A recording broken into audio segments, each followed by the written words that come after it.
A poor single dad let a strange girl stay for one night, never knowing she was the daughter of a millionaire. He only meant to open the door for someone shivering in the cold rain. He didn't ask her name, he didn't expect a thank you, and he certainly never imagined that this girl would turn his entire world upside down with a truth no one could have seen coming. What seemed like a small act of kindness became the beginning of a story about fate, choices, and a kind of love that money could never buy. If you're someone who believes in stories that touch the heart, let me know where you're watching from. And don't forget to hit that subscribe button so you never miss the next heartwarming story. That night, Cedar Falls was soaked in rain, not the kind that lashes down in fury, but a cold, steady drizzle, as if the sky itself was holding back a sorrow too heavy to name. Ben Carter walked slowly through the familiar intersection after his late shift. The dim glow of the street lamps reflected off his high-visibility jacket, making his figure stand out against the quiet streets. He was on his way home to the small house where his daughter Maisie was surely fast asleep. But something at the corner made him stop. A girl huddled beneath the awning of an old laundromat, soaked to the bone. Her hair hung in tangled clumps. Her thin jacket clung to her like a second skin. She didn't beg, didn't cry, didn't even look around for help. She just sat there in silence, like someone far too used to being forgotten by the world. Ben kept his distance. He didn't approach, but he called out gently, his voice just loud enough to rise above the rain. "It's late. You shouldn't be out here alone." The girl looked up, startled, her eyes wide, not angry, but guarded. "I don't need anyone's pity," she said, her voice dry and cold like the last wind of winter. Ben didn't flinch. He only said, as if offering something simple and honest, "It's not pity. I've got a place with a roof, hot water, and lights. If you need somewhere to rest until morning, there's a couch." She said nothing. Her gaze stayed fixed on the dark stretch of street beyond. Her shoulders trembled slightly, one arm wrapped around the other like she was holding herself together. And then without a word, she nodded, just once, softly but sincerely.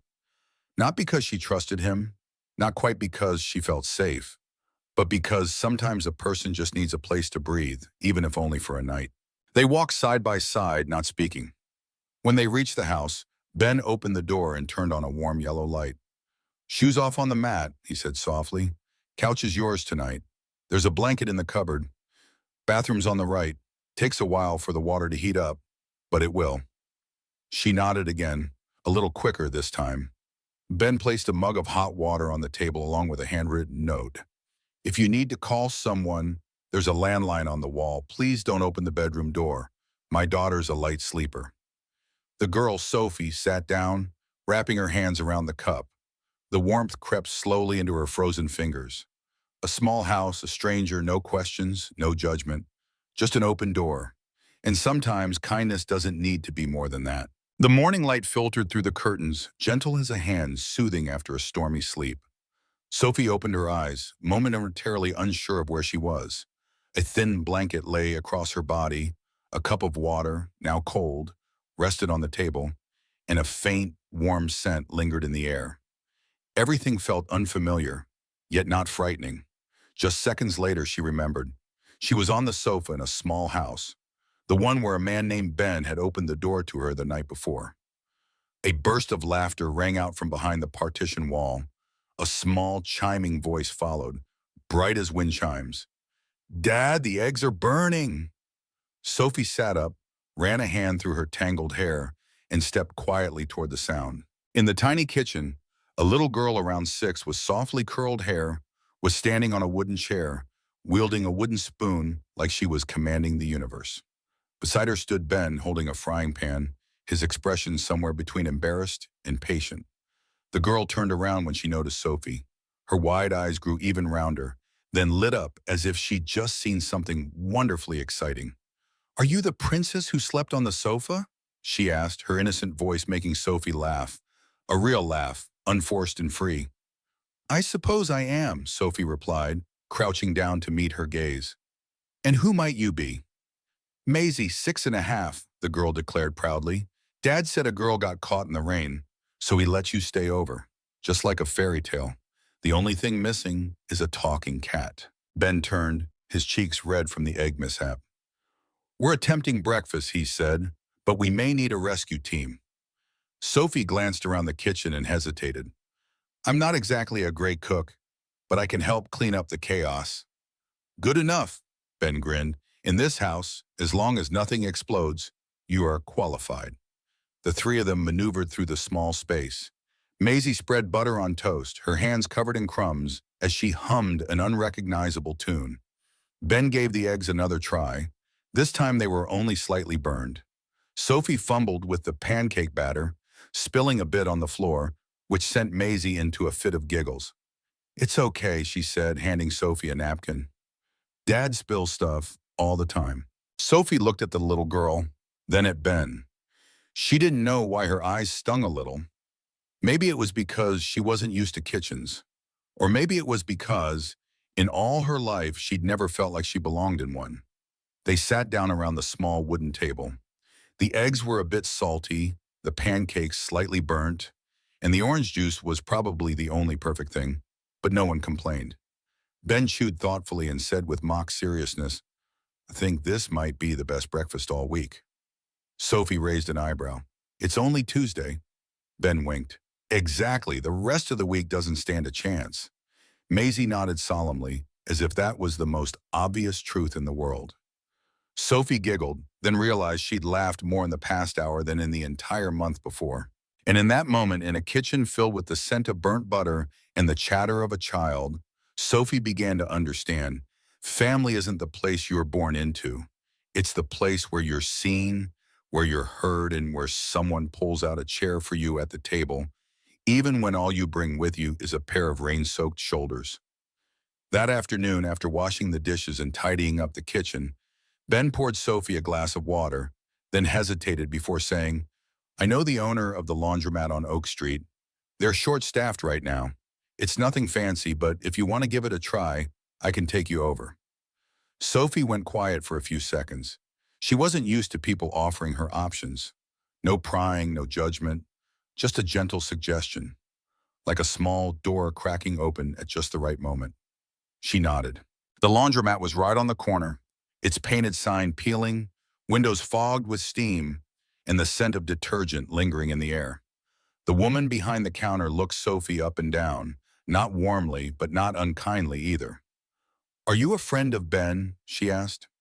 Sophie nodded. "Grab this apron. Start now." And just like that, she began. No paperwork, not many questions, just a mountain of towels, uniforms, and the constant hum of dryers spinning like wheels that never stop. The afternoon passed in the aching strain of her arms. Soap worked its way under her nails. Heat flushed her cheeks. Sweat soaked into the old cotton shirt Ben had lent her. Sophie had once been used to leather chairs, boardrooms, and cold-clipped conversations. But here everything smelled strong, of effort, of people, of life. And strangely, she didn't hate it. She just wasn't used to it. Sophie stepped out back, leaning against the weathered brick wall. The wind slipped through a crack and dried the sweat-matted strands of hair clinging to her forehead. She took off her old shoes, the only thing she had left after the night she was robbed, now nearly torn apart at the heel. Her soles burned. A blister had risen on her big toe. She wanted to give up, not because she was weak, but because, for the first time in her life, she was truly standing on her own 2 feet. The next morning, when she opened the door and stepped out onto the porch, she saw a pair of shoes. Bright white, simple, unbranded, new but not flashy, and most importantly, her size. Tucked inside the left shoe was a neatly folded slip of paper in the soft, slanted handwriting. It read, "If you must walk, walk without pain." Sophie stood still for a long time. The morning breeze whispered through the porch rafters. Sparrows chirped quietly on the power lines. And there, in the midst of an ordinary morning with nothing remarkable, was the quietest gift she had ever received. No sender's name, no explanation, just someone who had seen her. And in a world where everything usually comes with conditions, sometimes a pair of well-fitting shoes is the gentlest way of saying you deserve kindness, even if you've never known how to receive it. That night, the wind in Cedar Falls blew stronger than usual. There was no rain, but the chill crept through every seam of clothing, making people hunch their shoulders as they stepped outside. Ben was loading clean laundry into the back of his old truck, each bag neatly folded and labeled with the names of familiar clients. Sophie stood nearby, clutching her thin coat tightly around her. She hadn't had the chance to change yet. "Are you sure you want to come?" Ben asked as he tied the last strap. "It's almost midnight." Sophie nodded. "I want to see how you work. At the very least, I don't want to always be the one being helped." Ben smiled. He didn't say anything else. The truck rolled through quiet, narrow streets. Streetlights stretched out like pale golden threads across the dark night. They stopped at a few homes, dropped off clothes, knocked softly, and moved on. No one opened the door, but sometimes from behind a curtain, a pair of eyes peeked out, then gently closed again. When they reached house number 15, Ben pointed toward the porch. "Want to give it a try? It's a light one." Sophie nodded, took the bag into her arms, and stepped out of the truck. She placed the bag carefully on the doorstep, about to turn around when a loud bark rang out from the backyard. A large, shaggy dog suddenly charged toward her from behind the fence. The gate was ajar. She had no time to react.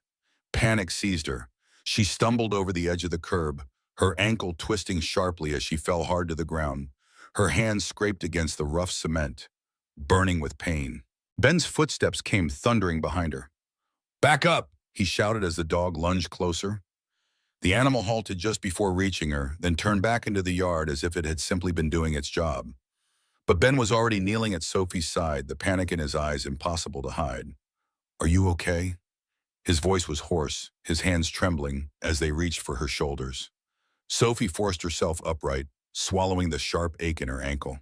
"It's fine, just a little scraped up." Ben didn't answer. He looked at her, then bowed his head, pressing his hand to his forehead, breathing hard as if he'd just come through something terrifying. "I told you to wait in the truck," he murmured. "I thought I could handle it," she said softly, shivering from the cold. He didn't yell, didn't scold, but when he turned away, Sophie saw his shoulders tense. His anger wasn't from annoyance. It was from fear. Fear she'd gotten hurt. Fear something could have happened. Not out of duty, not out of obligation, but simply because he cared. She sat quietly for a moment, then said in a low voice, "No one's ever yelled at me because they were scared I'd get hurt." Ben turned back to her. His gaze softened. He didn't speak, just quietly opened the truck door, helped her in, and closed it gently as if she were something fragile. And in that moment, as she pressed a hand to her burning scrape, her tears began to fall. Not from the physical pain, but because, for the first time, someone truly cared about her. Not because of who her father was, not because of any role she played, but simply because she was herself. The next morning, sunlight spilled gently through the windows of the laundromat on Oak Street. Sophie stood behind the counter, her hands swiftly folding white towels into neat stacks. There were fewer customers today, and she was grateful for that. Her ankles still ached slightly from the fall the night before, but that wasn't what weighed heaviest on her heart. Ben hadn't mentioned what had happened, but from the look in his eyes, Sophie knew he was still thinking about it. Not with blame, just with quiet concern. As she opened a laundry bag from an unfamiliar customer to begin sorting, Sophie froze. Nestled near the top of the pile, between layers of towels and button-down shirts, was something that caught the light. A necklace, delicate, fine, and beautifully crafted. She held her breath. It was the sapphire pendant, the teardrop-shaped gem, crystal clear, set in a band of white gold, so fine it looked like it melted into the skin. She'd thought she had hidden it well, tucked deep inside the lining of her travel bag, but somehow it had ended up here before she could put it away. A low voice spoke from behind. "That," Ben stepped forward, his eyes locked onto the necklace in her hand, then lifted slowly, shifting from surprise to quiet confusion, "isn't something a homeless person usually carries."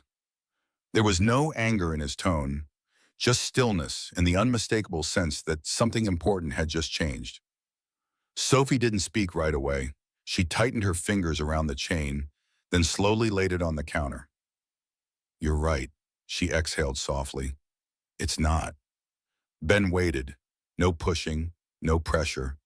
"I'm Sophie Blake," she said, her eyes no longer meeting his. daughter of Richard Blake, CEO of Blake Holdings. The silence that followed stretched longer than expected.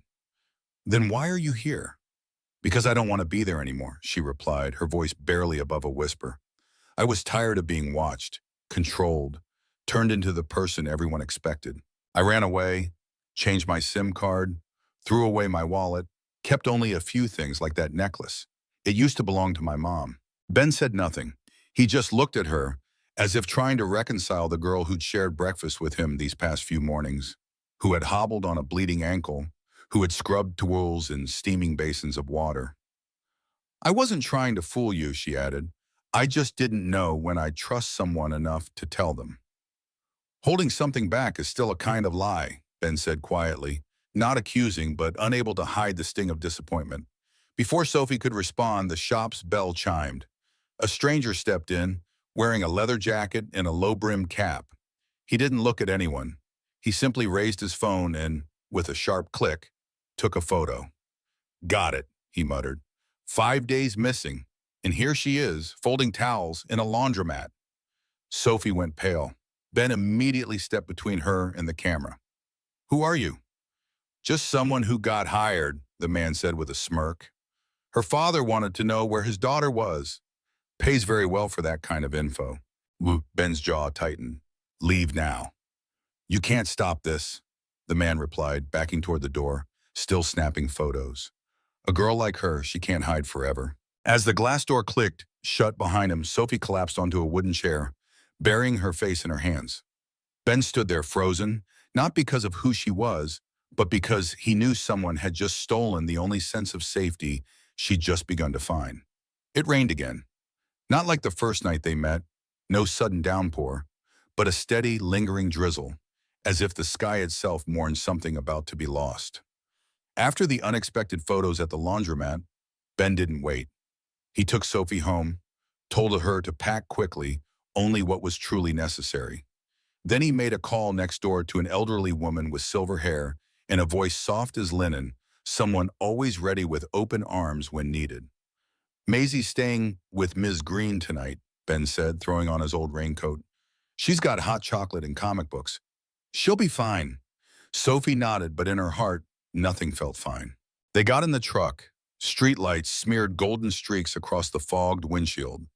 Sophie sat beside him, clutching a small bag to her chest like it held everything left of her life.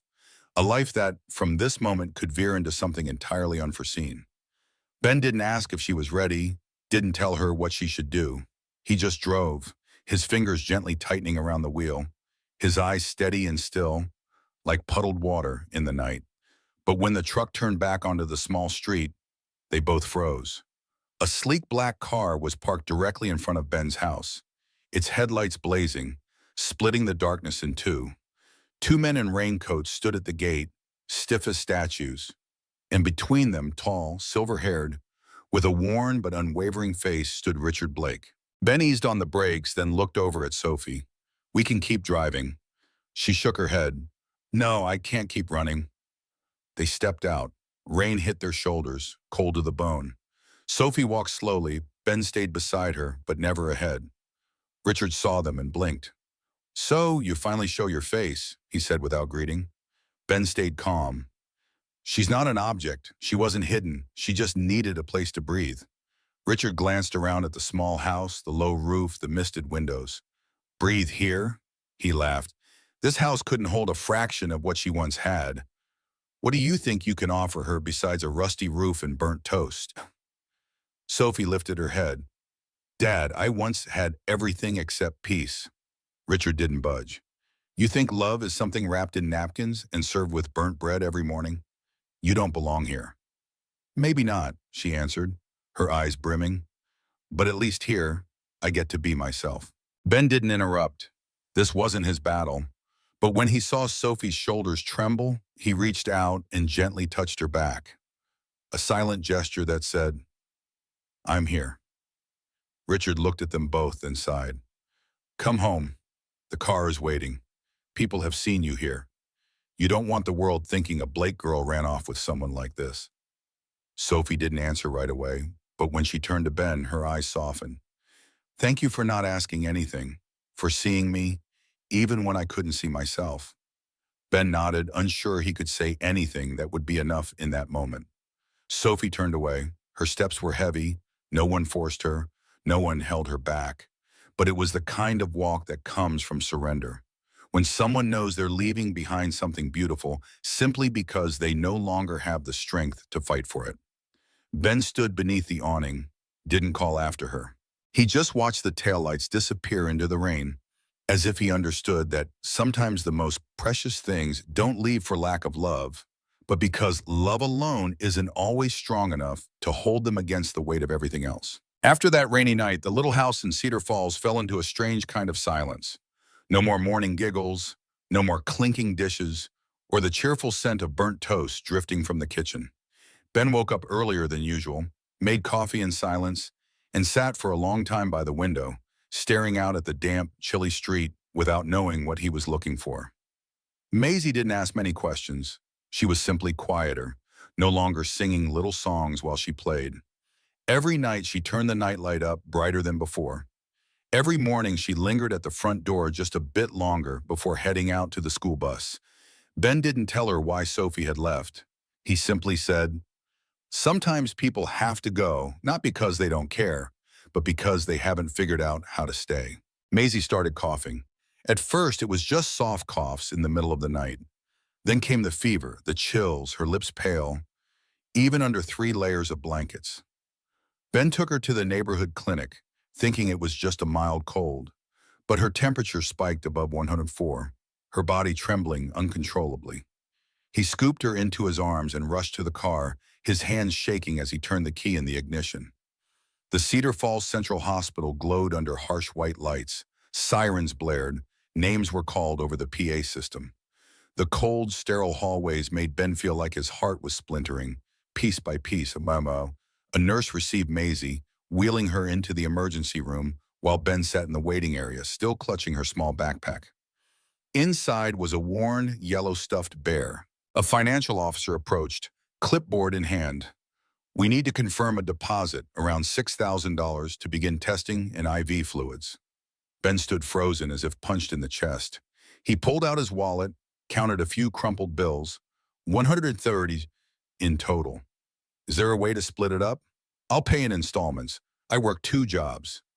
The woman looked at him, not unkindly, but with the familiar expression of someone used to moments where no miracle comes. "I'm sorry, it's policy."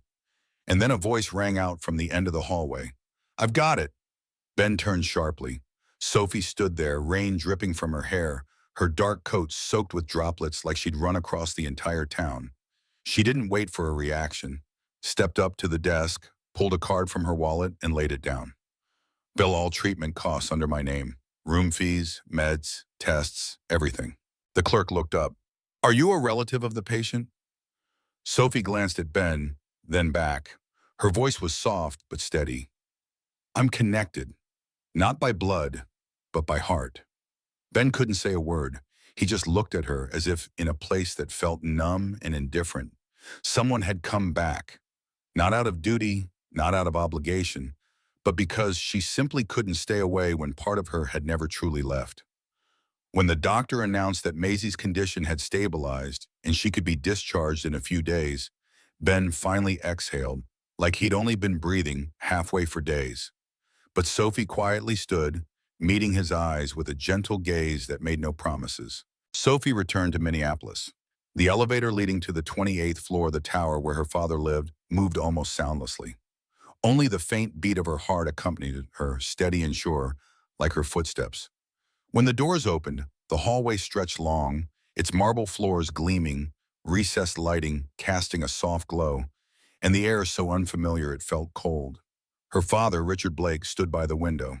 The floor-to-ceiling glass offered a panoramic view of the autumn city, skyscrapers glazed in the silver sheen of the late afternoon sun. He didn't turn when he heard her approach. "I figured you'd come back," he said, his voice not raised, but still laced with the power forged from years atop the business world.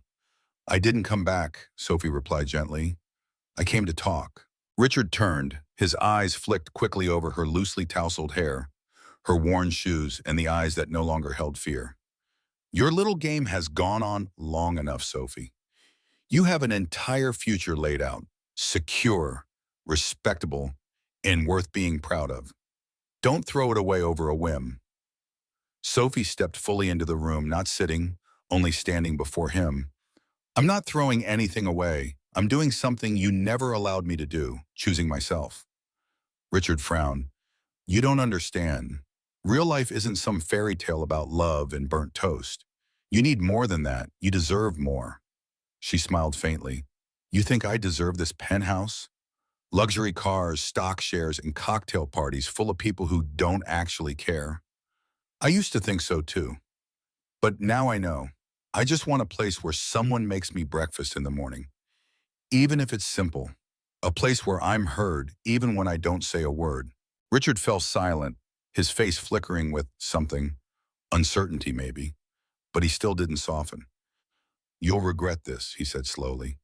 You'll grow tired of not having enough, of holding nothing in your hands, of no one looking at you with reverence. Sophie drew a deep breath. I used to have everything, Dad, but no one ever looked at me like I was worth loving, just for being me. In Cedar Falls, I have that, and I'm going back.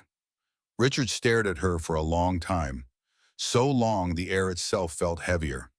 Finally, he said, that man, he can't give you anything lasting. He can't protect you.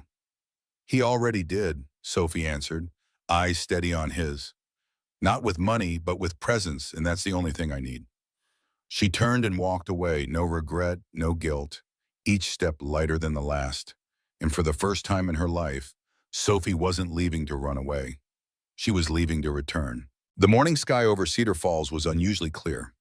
Pale clouds stretched across it like ribbons of silk, and sunlight spilled gently over the front steps of the house. Ben stood in the kitchen, wearing a faded gray t-shirt, a spoon in hand as he stirred pancake batter. On the table, a bowl of freshly washed strawberries waited, and Maisie sat cross-legged, busy decorating her lunchbox with stickers. The house had slowly settled back into its usual rhythm, but something in Ben's eyes hadn't quite found peace. He still glanced out the window now and then, as if waiting for something or someone. The knock came just as he flipped the first pancake, soft, even, patient. Ben wiped his hands on a towel and walked to the door. Sophie stood there. Her hair was neatly tied up, a light jacket wrapped around her, a brown paper bag held gently in her arms. Her eyes were red-rimmed, but not tired, just full of feeling. For Maisie, she said, holding out the bag, blueberry muffins, real ones, no preservatives. Ben took the bag, but hadn't yet found his words. Sophie looked at him, then spoke gently, each word slow and carefully chosen. I'm not here to ask for a place to stay, and I'm not here to say goodbye. She swallowed softly, then continued. I'm here to say if there's still space, not just in this house, but in your life, then I want to stay. Not just tonight, but forever. Ben stood still. His heart skipped, then came back stronger, fuller than ever. He couldn't speak. He just looked at her as if trying to believe the person standing in front of him was really back. The soft sound of little footsteps came from the hallway. Maisie peeked her head around the door, still half asleep. Miss Sophie, she squealed, then ran out, her tiny bare feet pattering across the wooden porch. Sophie knelt down, opened the bag, and held out a muffin. I brought these because someone once told me muffins taste best when they're shared. Maisie threw her arms around Sophie's neck. Are you staying for good? Sophie looked up, eyes brimming. She turned to Ben, and this time his eyes no longer held hesitation. She smiled. Yes, for good. No fireworks, no grand declarations, just an ordinary morning with muffins, a child's quiet laughter, and the softest promise a heart can make. I'm not leaving again. 2 months after that morning on the porch, Cedar Falls woke to the scent of fresh pastries and soft laughter dancing in the early breeze. On the corner near the Central Park, a pale blue breakfast truck nestled beneath the trees, its white-striped canvas awning fluttering gently. A simple wooden sign carved with the words, Carter's Corner, breakfast from the heart. Ben stood behind the counter, flipping burritos, his eyes half on the customers, half on Sophie as she poured coffee across the way. And Maisie, wearing a tiny striped apron, carried a basket of sun-shaped stickers, handing them out to the younger guests with a proud voice that declared, "Have a great morning," like a true little owner. In the rain-soaked streets of Cedar Falls, Ben Carter, a single dad, opened his door to Sophie, a shivering stranger, offering her a couch and a mug of hot water with no questions asked. Unbeknownst to him, Sophie was the daughter of a millionaire, fleeing a life of control for a chance to be seen as herself. His simple act of kindness, sheltering her, sharing burnt pancakes with his daughter Maisie, and leaving new shoes for her blistered feet, ignited a bond that transcended wealth and status. When Sophie's identity was revealed and her father's world threatened to pull her back, it was Ben's unwavering presence and her courage to choose authenticity that built a new family, complete with a breakfast truck filled with love and laughter. This story teaches us a profound lesson. True kindness, given without expectation, can transform lives and create homes where none existed. In a world often divided by wealth or circumstance, Ben's open door and Sophie's choice to return remind us that love and belonging are built on seeing someone's heart, not their title.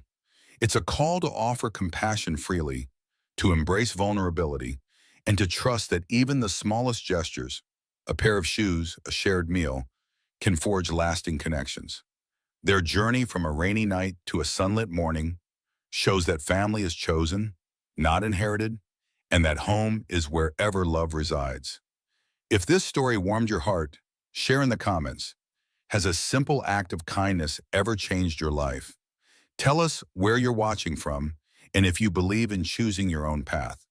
For more stories of hope, courage, and connection, hit subscribe now, join our community, and keep these heartfelt tales alive, one moment at a time.